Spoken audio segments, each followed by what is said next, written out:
night. I promise it'll be a lot more interesting this time. We found some great new relics over the weekend, and we're out tracking down a new lead right now. So let me just update you real quick, then you can get to work. Like, the attraction opens in like a week, so we had to make sure everything works and nothing catches on fire.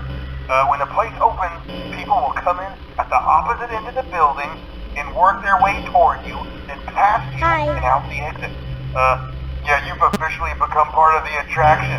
You'll be starring as a security guard. So not only will you be monitoring the people on the camera as they pass through, you know, to make sure no one steals anything or makes out in the corner, but you'll also be a part of the show. It'll make it feel really authentic, I think. Now let me tell you about what's new.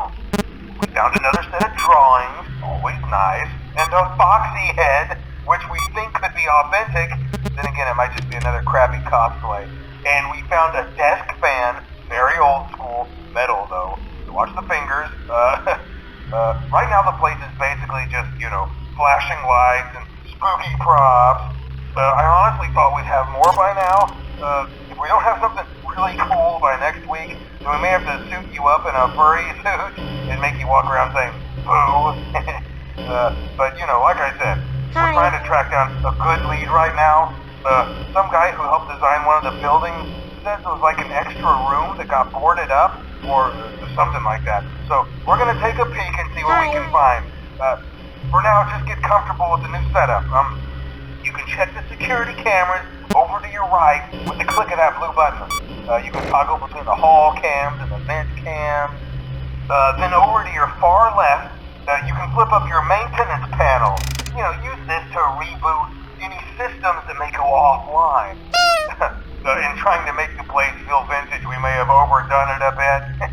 Some of this equipment is barely functional. Yeah, I wasn't joking about the fire. That's a real risk. The most important thing you want to watch for is the ventilation. Look, this place will give you the spooks, man, and if you let that ventilation go offline, then you'll start seeing some crazy stuff, man. Keep that air flowing. Okay, keep an eye on things, and we'll try to have something new for you tomorrow night.